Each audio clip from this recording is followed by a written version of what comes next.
race fans, welcome to 5 Questions on Skirts and Scuffs. I'm Summer Dreyer previewing the weekend at Bristol Motor Speedway. Racing the way it ought to be. First things first, does Kyle Busch's punishment match the crime? On Tuesday, Kyle Busch appeared in court on charges of speeding and reckless driving after he was caught driving 128 miles per hour in a 45 zone in the Charlotte area back in May. Busch pleaded guilty to the speeding charges and no contest to reckless driving, and was sentenced to 30-day suspended jail time, 1 year unsupervised probation, fined $1,000, and had his driver's license revoked for 45 days.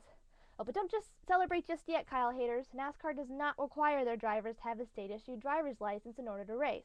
They just need a NASCAR license.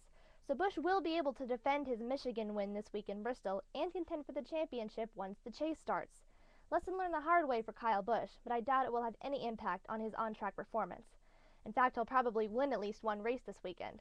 I know I'm going out on a limb there, but hey, I think it's worth a shot. Question 2.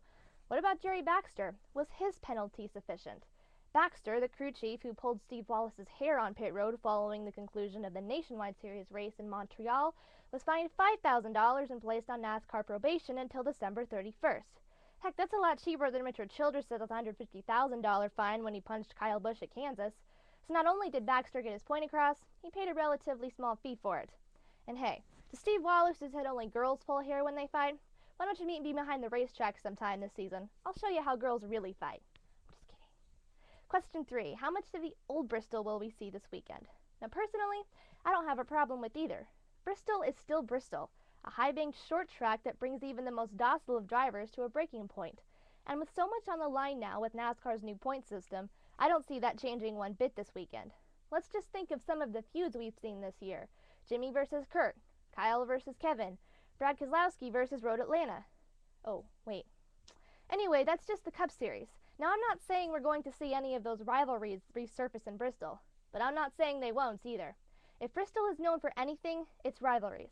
And if it's known for anything else, it's a crapshoot. You just don't know what's going to happen at this track because the driver has so little control over his own destiny. Even being the leader isn't always safe, what with all the laps traffic. I'll guarantee you this, New Bristol and Old Bristol won't exist this weekend. On Saturday night, it's just Bristol. Question 4. Which Busch brother will end the stalemate? With Kyle's win last weekend in Michigan, he's tied with his brother Kurt in career win totals. Both currently have 23. I have to say, the odds are in Kyle's favor since it only took him 7 full seasons to reach that mark to Kurt's 11. Still though, I think Kurt has one up on Kyle. Not only does he have a Sprint Cup Series championship to his credit, he still has his driver's license. Hey, I'm just saying. Finally, question 5.